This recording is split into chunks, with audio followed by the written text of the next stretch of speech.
할렐루야. 오늘 우리가 추수감사주일로 지키고 있는데, 감사하다는 우리가 표현을 할 때에는 감사의 대상이 있고 감사할 이유가 있습니다. 우리가 여호와께 감사한다 하면 우리가 감사해야 할 대상이 누구냐? 여호와 하나님이시고, 감사하다 말할 때는 그 감사해야 할 이유가 있지요. 오늘 예배하시는 여러분 모두에게 감사할 이유가 있는 여러분들이 다 되시길 바라고, 그리고 그 감사의 대상이 여호와 하나님이심도 확실하게 알고 감사하는 여러분이 될 수 있기를 바랍니다. 사실 감사라고 하는 것은 감사를 할 때 내가 기쁘고, 감사할 때 내가 기쁘고, 또한 감사를 받는 상대방도 기쁜 거죠. 감사는 행복을 선물해 주는 게 감사입니다.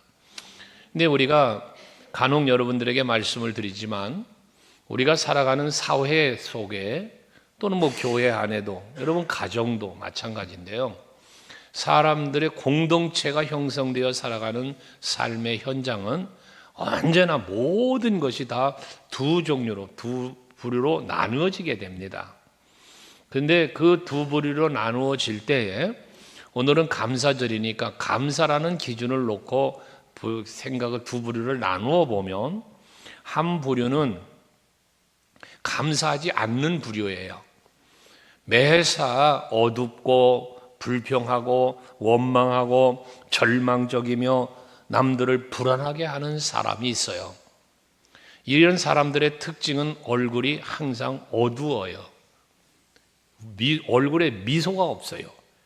옆 사람 한번 쳐다봐봐요. 다 웃습니다. 쳐다보라고 그러면. 서로 쳐다보라면 다 웃는데, 나를 쳐다볼 땐 왜 안 웃는가 몰라요.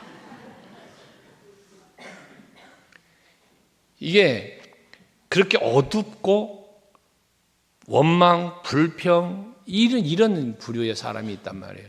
근데 이런 사람은 자기 마음이 원망, 불평으로 막 이렇게 어둠으로 가득 차 있는 거로 끝나는 게 아니라, 그 자신의 어두움이, 자신의 원망과 불평이 다른 사람까지도 어둡게 만들고 불안하게 만든다고 말이에요. 이런 사람이 교회에 많이 있다면 교회는 항상 문제가 생길 거예요. 교회가 부흥도 안 될 거예요. 근데 반대로 어떤 환경에서도 언제나 명랑하고 밝은 표정으로 긍정적이고 감사의 말을 하고 서로에게 친절하고 기쁨을 주는 사람도 있습니다. 아멘 되세요? 이번에도 한번 옆 사람을 쳐다보며 바로 당신이 그 사람입니다.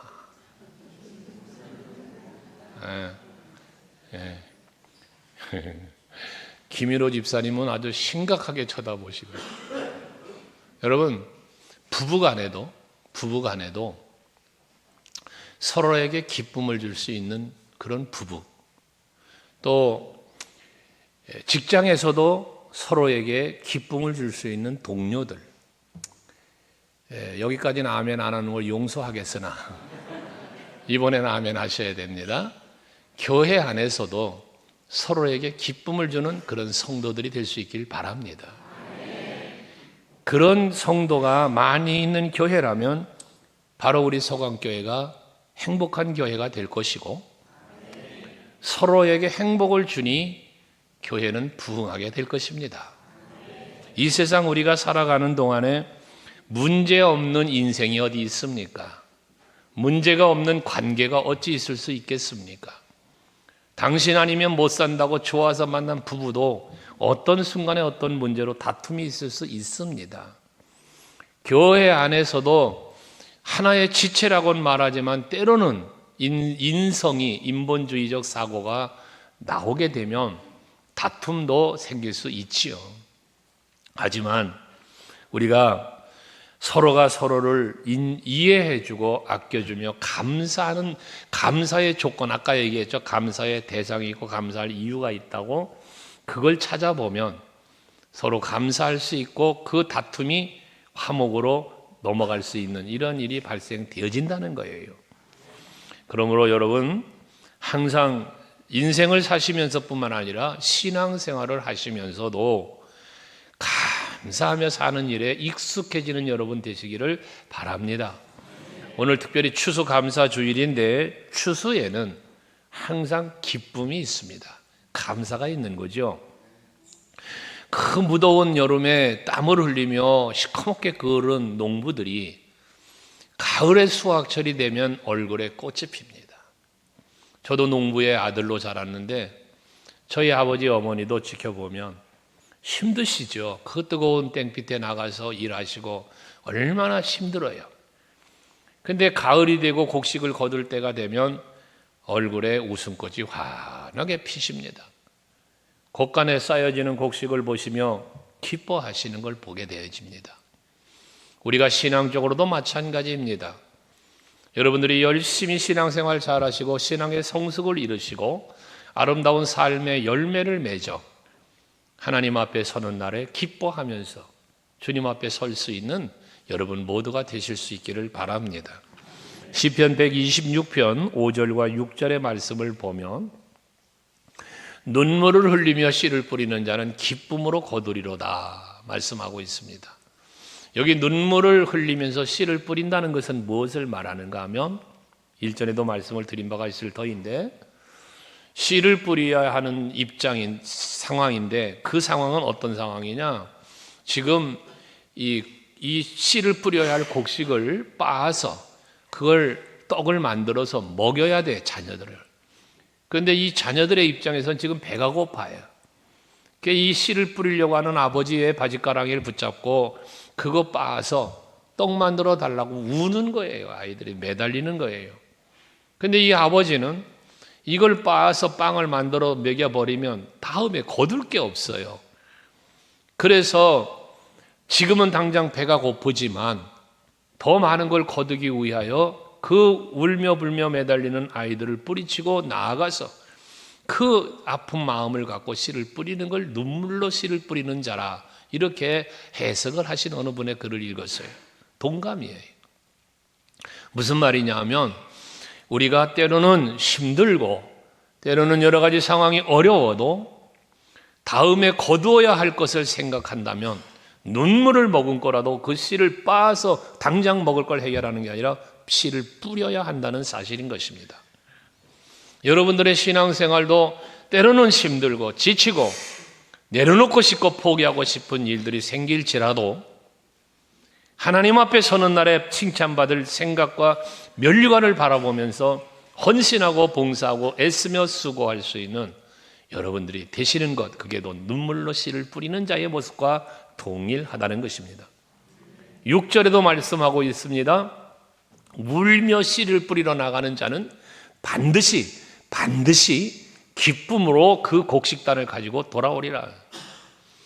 여러분, 행위에 대한 결과가 있습니다. 그것이 하나님께서 말씀하신 행한 대로 갚으리라는 약속입니다. 믿음대로 되어지는 축복이 있습니다.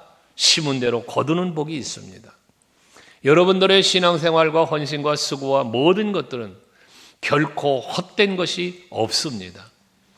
고린도전서 15장 58절의 말씀에 보면 견실하며 흔들리지 말며 주의 일에 더욱 힘쓰는 자들이 되어라.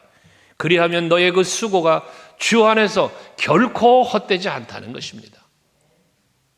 그러므로 여러분들 모두 다 신앙생활 하시면서 항상입니다. 기뻐하시면서 감사하시면서 주님 앞에 아름다운 씨를 뿌릴 수 있고 열매를 맺어가는 여러분들이 되시기를 바랍니다. 참으로 신기하고 놀라운 일이 있습니다. 이게 뭐냐 하면 동일한 일인데요. 동일한 일이에요. 동일한 상황이에요. 그런데 어떤 사람이 그 상황 앞에서 불평을 하면 그 일로 말미암아 기뻐할 일이 없어져요. 불평한 일이 되고 말아요. 그런데 동일한 상황과 동일한 일인데도 불구하고 감사하는 마음으로 접근을 하면 그 일이 감사할 일이 되어지는 거예요. 그러므로 여러분들이 예배를 드려도 주의 일을 하고 봉사하며 헌신을 해도 원망과 불평으로 하지 말고 기쁨과 감사로 하자는 것입니다. 우리가 감사하면 모든 일이 감사할 일이 되고 불평하면 모든 일이 불평하는 일이 되어지고 만다는 겁니다. 이스라엘 백성들이 광야로 나올 때는 애굽의 종노릇하고 있다가 자유로도 나오는 거잖아요. 해방된 거예요. 자유로운 몸이 된 거예요. 얼마나 감사해요. 얼마나 기뻐야 돼요. 그런데 나오자마자 홍해바다 때문에 원망하고 마실 물이 없다고 원망하고 매일마다 내려주시는 만나를 보고 하찮은 음식이다 하며 불평을 하고, 이게 이스라엘 백성들의 모습이었습니다. 그 원망과 불평의 결과가 무엇입니까? 하나님께서 그들을 치시는 거예요. 불뱀을 보내서 물어 죽이시고, 이게 땅을 갈라 삼키 고라자손 같은 걸 생기게 하시고, 이게 하나님의 책망입니다. 저는 늘 기도하는 것 중에 한 가지, 우리 사랑하는 소강교회 성도 여러분들은 하나님 앞에서 책망이나 또한 어떤 멸망당하는 길이 아닌 복되고 생명의 길을 걸어갈 수 있기를 늘 기도하고 있습니다. 히브리서 10장의 말씀에 보면 19절 이하에 예수 그리스도의 보배로운 피로 말미암아 우리에게 새로운 살 길을 열어주었다 그랬어요. 저는 수요 예배 때도 묵상했던 말씀 중에 하나인데, 그러니 우리는 참마음과 온전한 믿음으로 하나님께로 나아가는 삶을 살자. 그것이 곧 하나님께 기쁨이요 영광이 되고 우리들에게는 은혜와 복이 된다는 사실입니다. 원망한 일이 따로 있는 것이 아니고 원망하면 그 일이 원망이 되는 거고, 감사할 일이 따로 있는 게 아니라 범사에 감사하면 모든 일이 감사할 일이 되어진다는 사실을 믿으셔야 합니다. 믿음으로 사는 성도들이라면 남들이 원망이라고 생각하는 것도 우리는 감사함으로 기쁨으로 감당할 수 있는, 변화시키는 여러분들이 될 수 있어야 합니다. 우리가 배워야 할 것은 범사에 감사하고 나면 불평이 사라지게 되고, 감사하고 나면 또한 모든 상황들이 변화가 되어진다는 거예요. 그러니 여러분 감사하며 사시기 바랍니다. 불평한다고 바뀌는 게 없습니다. 원망한다고 바뀌는 거 없습니다. 더 깊은 수렁으로 빠져들어갈 뿐입니다. 내 마음만 괴로워집니다. 함께하는 사람들까지 괴롭힙니다. 그러나 감사하면 나도 행복해지고 모두를 행복하게 만들기 때문에 그런 것입니다. 우리가 하나님께 감사절을 감사함으로 지킬 수 있는 것, 내가 감사하며 이 절기를 지킬 때 하나님이 기뻐하시고 영광 받으실 것이라는 믿음 때문에 우리는 이 절기를 지키며 감사하는 것입니다. 어제도 우리 안수 집사님들, 장로님들 나오셔서 참 땀 흘리며 애쓰셨습니다. 권사님들 나오시고 정말 청소하느라 또 이런저런 거 꾸미느라 밤늦게까지 애들 쓰고 가셨는데, 그런데 보면 얼굴에는 웃음이 끊이질 않아요. 감사한 거죠. 우리가 항상 감사할 수 있을 때 그걸 하나님이 기뻐하시는 줄 믿으시기를 바랍니다. 장로교 신조인 소열이 문답에 보면 첫 번째 질문이 뭐냐? 인생의 제일 되는 목적이 무엇이냐? 우리 인간이 살아가는 삶에 있어 제일의 목적이 무엇인가를 묻습니다. 거기에 답은 하나님을 영화롭게 하며입니다. 여러분들이 살아가는 인생의 모든 목적이 하나님을 영화롭게 하고 하나님의 기쁨이 되는 삶을 살고요 힘쓰는 여러분들이 되시기를 바랍니다. 그게 뭘까? 감사입니다. 감사. 그래서 우리는 사람에게도 기쁨을 주고 하나님께도 기쁨을 드릴 수 있는 것은 감사라는 사실을 기억하시고, 어떻게 하면 무엇을 감사할까, 어떻게 감사할까를 늘 거룩한 고민 속에서 헤아리며 감사하기를 바랍니다. 우리 옛날 속담에 개구리가 올챙이 쪽을 생각하지 못한다는 말이 있습니다. 과거의 나는 살피지 않고 오늘의 나의 모습을 보며 교만해지는 사람들을 보고 하는 말입니다. 여러분, 우리가 하나님 앞에 감사해야 될 것 중에 지나온 날, 과거를 돌아볼 때 지금의 내가 있게 해주신 하나님 앞에 감사할 수밖에 없습니다. 여러분들 중에 지금 예배하고 이 자리에 계신 여러분 중에 지나온 날들, 오늘 있기까지 살아온 삶에 돌아보면 힘든 시기도 있었고 기뻐서 웃을 날도 있었고 슬퍼서 우는 날도 있었을 것이에요. 다양한 날들의 과거가 있겠지요. 그러나 그 모든 날들을 잘 무사히 지나와 오늘이 있다는 사실입니다. 그럴 수 있도록 인도하시고 지키시니가 여호와 하나님이심을 여러분 우리는 알아야 된다는 거예요. 사무엘상의 7장의 말씀에 보면 블레셋과의 전쟁의 이야기가 기록되어 있습니다. 근데 하나님께서 이 블레셋과의 전쟁에서 이스라엘 백성이 패배를 당해요. 그 언약궤 법궤까지 빼앗기는 일이 벌어집니다. 근데 이러한 어려운 상황에서 벗어날 수 있는 길, 저 블레셋을 물리치고 그리고 참된 평안을 누릴 수 있는 길이 무엇이냐? 사무엘상 7장 3절의 말씀에 보면 사무엘은 백성들에게 말하기를 너희들이 지금 섬기고 있는 모든 우상들을 다 버리라는 거예요. 그러면서 이어진 말씀이 뭐냐면 너희는 마음을 여호와께로 향하여 그만 섬겨라. 또 너희가 전심으로 여호와께 돌아와라 라는 말씀을 합니다. 이게 어려움으로부터 벗어나는 패배자에서 승리자가 될 수 있는 비결을 말하는 거예요. 전심으로 여호와께 돌아와라.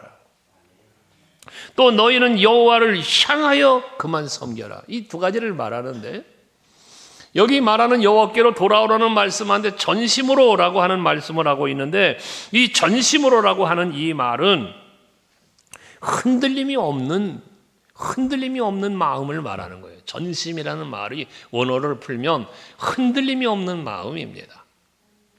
여러분들 신앙생활을 하시는 것뿐만 아니라 인간관계도 마찬가지 흔들림이 없어야 합니다. 근데 사람의 마음은 갈대와 같다 흔들려요. 생각 때문에 흔들리고 환경 때문에 흔들리고 다양한 문제로 흔들릴 때가 있어요. 근데 우리가 여호와 하나님을 섬기고 여호와 하나님과 함께 동행하며 살아가는 이 돌아가는 일에는 흔들림이 없어야 된다. 앞에서 말한 것처럼 고린도전서 15장 58절에 그래서 뭐라 그래요? 견실하며 흔들리지 말며라고 말씀하는 거예요. 다윗은 내가 여호와를 시편 16편의 말씀인데 내가 여호와를 항상 내 앞에 모시며 내가 흔들리지 아니하리로다 라는 고백을 하죠. 여러분들도 항상 여호와 하나님을 바라보고 지나온 날들 속에 나를 위하여 인도하시고 지키신 그 하나님의 은혜를 생각하면서 흔들리지 않는 신앙으로 하나님 바라보시고 감사하며 살아갈 수 있는 여러분들이 되시기를 바랍니다. 이렇게 사무엘이 미스바 회개 운동을 선포하고 백성들이 하나님 앞으로 전심으로 돌아올 것을 다짐할 때에 하나님께서는 블레셋과의 전쟁에서 이기게 해주시죠. 그 이김을 주신 하나님께 감사하면서 사무엘은 또한 사무엘상 7장 12절에 보면 에벤에셀이라는 기념비를 세웁니다. 이 에벤에셀의 의미가 뭐냐 하면 여호와께서 여기까지 우리를 도우셨다. 여기까지 우리를 도우셨다. 나를 도우시는 하나님에 대한 말씀을 에벤에셀이라고 한 거예요. 그러면 오늘 우리들에게도 에벤에셀의 하나님이 여러분들을 지키시고 여러분들을 도우시고 은혜 베풀고 있음을 여러분들도 믿으시잖아요. 그러니까 우리는 날마다 에벤에셀의 찬송이 하나님 앞에 드려져야 되는 것입니다. 근데 이 에벤에셀의 의미는 지나온 여기까지 도우신 거예요. 지난날 도우신 거예요. 그런데 이 지금까지 도우신 하나님의 에벤에셀의 하나님을 내가 믿고 찬송하며 감사를 한다는 것은 여기까지 도우심에 대한 감사이지만 더 나아가면 앞으로도 도와주실 것을 믿는 믿음의 고백이기도 한 것입니다.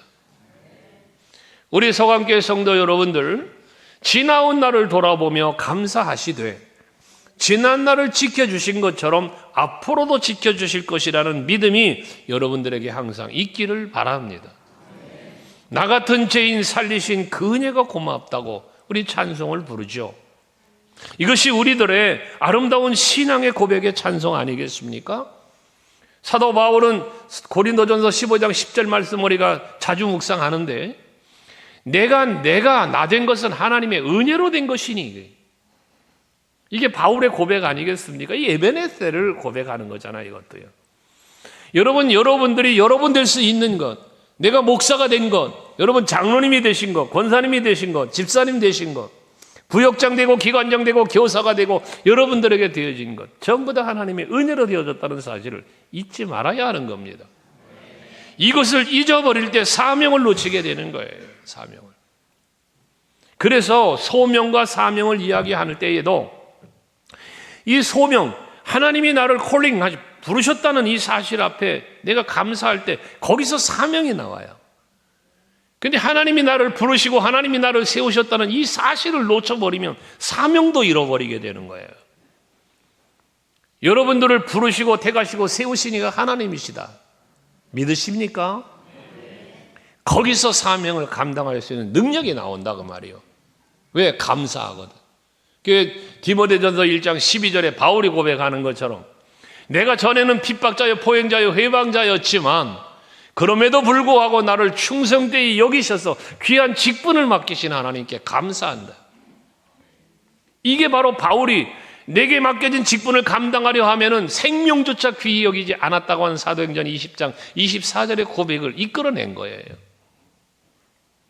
오늘도 여러분들 하나님의 은혜 안으로 들어가서 지나온 날들을 감사로 고백하는 여러분들이 되시기 바라고, 지금 내가 존재함이 하나님의 전적인 은혜임을 깨닫고 어떠한 상황에 처할지라도 진정으로 감사하며 하나님께 영광을 돌릴 수 있는 여러분들 되시기를 바랍니다. 그런 과거적인 감사가 확실할 때 현실적 감사가 또 이루어지는 겁니다. 왜? 지난날에 그려주신 것처럼 지금도 은혜를 베푸실 거니까요. 시편 23편 말씀을 우리는 잘 알죠.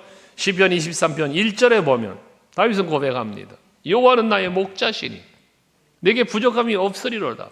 왜? 다윗은 압니다. 어린 시절 목동의 시절로서 양을 칠 때 하나님이 자기를 어떻게 지켜주셨는지, 또 자기는 목동이라 목자로서 양을 길러보았는데 여호와께서 나를 지키시고 나를 보호하시고 은혜 베푸시는 것이 마치 목자가 양을 지키는 것과 같은 여호와 하나님이심을 다윗은 깨달은 거예요. 그러니까 그 믿음을 갖고 사니까, 하나님께 감사하며 사니까 4절에 가서 뭐라고 그럽니까? 내가 사망의 음침한 골짜기를 다닐지라도 해를 두려워하지 아니할 것은 주께서 나와 함께 하십니다. 할렐루야. 그럼 이렇게 함께 하시는 임마누엘 하나님이, 에베네셀의 하나님이 다윗의 하나님, 사무엘의 하나님입니까? 아니잖아요. 오늘 여러분들의 하나님이시잖아요. 믿으시나요? 그러면 사무엘이 에베네셀 하나님께 감사한 것처럼 다윗이 여러분 하나님 앞에 목자 되신 여호와를 고백하면서 감사와 영광을 돌리는 것처럼 오늘 저와 여러분도 그런 감사가 있어야 된다는 거예요. 이사야 선지자를 통해서 하나님은 약속해 주시잖아요. 이사야서 41장 10절. 일부 예배 때도 그 말씀을 드렸습니다만은 여러분 이 말씀은 마음판에 새기시기 바라고, 여러분들이 머무는 곳에는 항상 이 말씀이 있기를 원해요. 책상 위에도 식탁 위에도 여러분 화장실 가 쭈그리고 앉으면 보이는 곳에도 이 말씀 여러분 갖다 붙여놓으세요. 그리고 이 말씀을 늘 묵상하며 사세요. 새 힘을 얻습니다. 위로를 받습니다. 강하고 담대해지는 겁니다. 한번 읽어볼까요? 같이 시작. 두려워 말라. 내가 너와 함께함이라. 놀라지 말라. 나는 네 하나님이 됨이라. 내가 너를 굳세게 하리라. 참으로 너를 도와주리라. 참으로 나의 의로운 오른손으로 너를 붙들리라. 할렐루야. 말씀하시잖아요. 내가 너와 함께한다. 나는 네 하나님이 될 거야. 내가 너를 붙잡아 줄 거야. 내가 너를 도와줄 거야. 약속이십니다. 약속.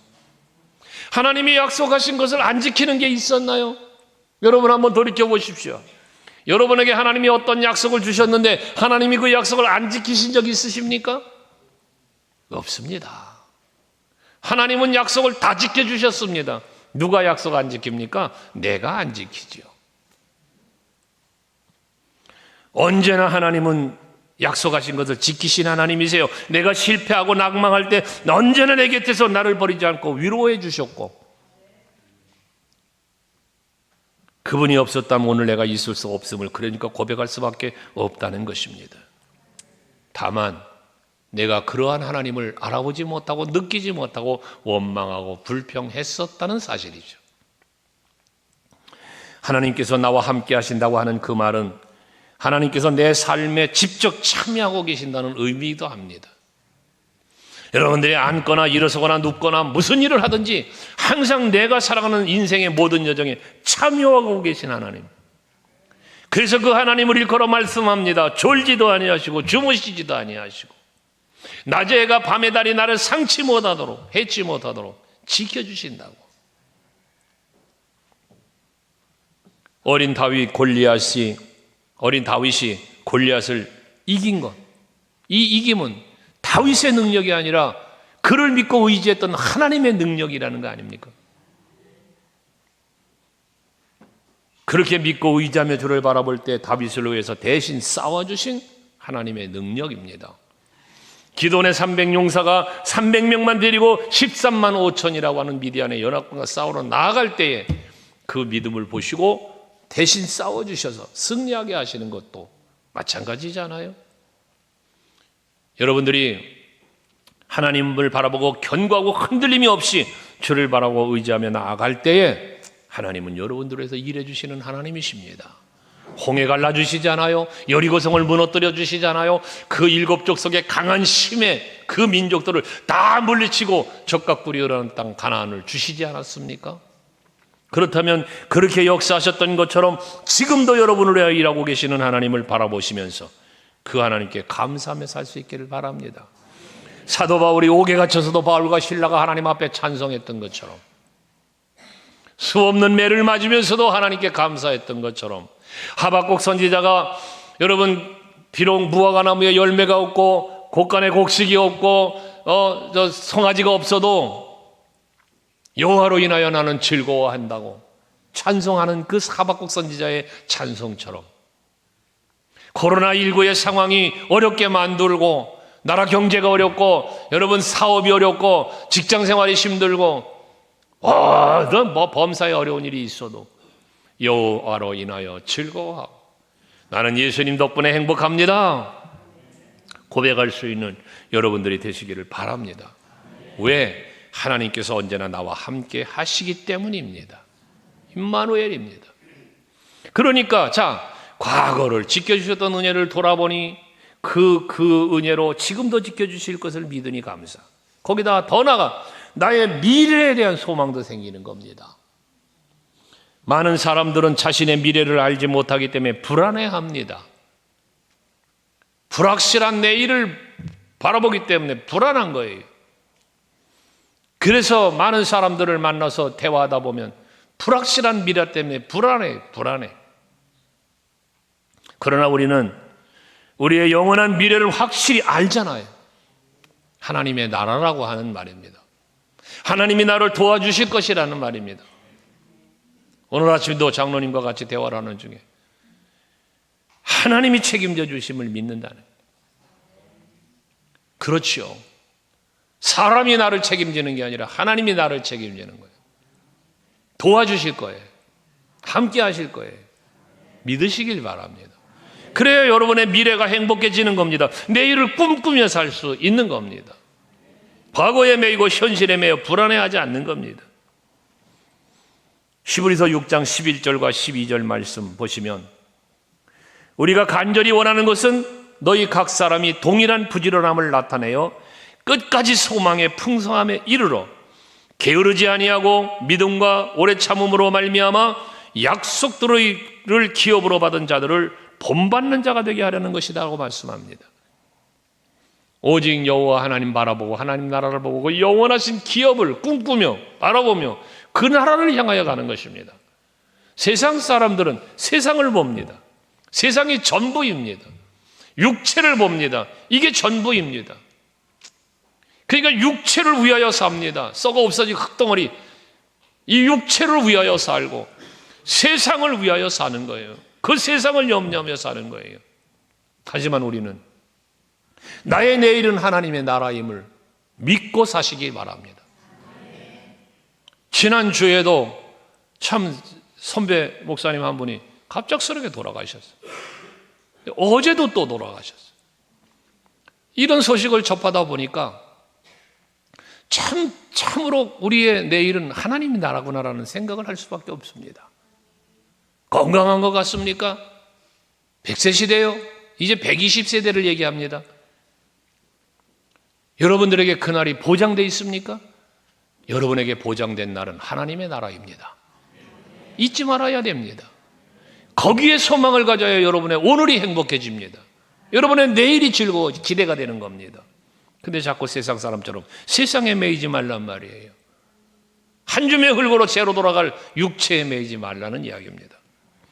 주님 오심을 소망하면서 하나님의 언약 백성으로 끝까지 믿음을 짓고 살아가고자 하는 성도들, 이제는 믿음의 초보를 버리고 더 믿음의 성숙한 것을 향하여 나아갈 수 있는 여러분들이 되시기를 바랍니다. 우리의 믿음은 계속해서 성숙해 가야 합니다. 장로님이 됐다고 믿음이 다 성숙한 게 아니잖아요. 계속 성숙하셔야 돼요. 권사님들, 집사님들 신앙생활 10년, 20년, 30년 했다고 완성품인가요? 아니요. 아직도 미완성입니다. 목사인 저도 아직 미완성입니다. 계속해서 진보하는 겁니다. 계속해서 변화되어야 되는 것입니다. 하나님 앞에 서는 날까지 그것이 진정한 신앙인의 삶이 되는 것입니다. 여러분, 하나님 앞에 서기 전까지는 끝난 게 아닙니다. 무엇이 끝났습니까? 여러분, 사명이 끝났습니까? 아니요. 주님 앞에 서는 날까지 여러분 사명은 끝나지 않았습니다. 끝까지 여러분들이 감당할 사명을 감당할 수 있는 여러분 되셔야 하는데, 그러기 위해서는 하늘의 소망을 가져야 하고 언제나 나와 함께 계시면서 나로 하여금 하나님의 기쁨이 되는 삶을 살 수 있도록 감동하시고 이끄시고 도우시는 하나님의 손길을 느끼며 살아야 한다는 것입니다. 육체 때문에, 세상 때문에 사람의 소리에 귀를 기울이고 그러면 안 됩니다. 언제가 얘기했죠? TV에서 그러는데, 유튜브에서 그러는데, 여러분 그런 소리에 귀를 기울이기 시작하면 여러분의 영성은 죽어가는 겁니다. 하나님이 무엇라고 말씀하고 있는가, 이걸 찾아가는 여러분이 되셔야 합니다. 지금 환난과 고난을 당하고 어려운 가운데 살아가는 성도들에게 기다림이라고 하는 말은, 오래 참음이라는 말은 어려운 단어입니다. 하지만 힘들고 기다림이라는 것, 오래 참는다는 것 힘든 일이지만 그러나 기다려야 합니다. 그럼 오래 참아야 합니다. 왜? 주님이 오실 날이 있으니까요. 아브라함은 네 후손이 번성할 것이라는 언약을 받았지만 100세가 될 때까지 여러분 자식을 못 낳았잖아요. 이삭이라는 언약의 씨는 100세가 돼서 얻었습니다. 기다림입니다. 인생은 기다림입니다.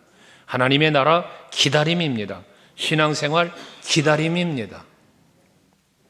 끝까지 기다리시고 주님의 손길을 여러분 외면하지 마시고 그 손길 느끼시면서 깨어있는 영성으로 한순간도 여러분 시선을 세상에 빼앗기지 말고 주님을 바라보시면서 그가 베푸시는 은혜를 느끼면서 감사하면서 살아가는 여러분 될 수 있기를 바랍니다.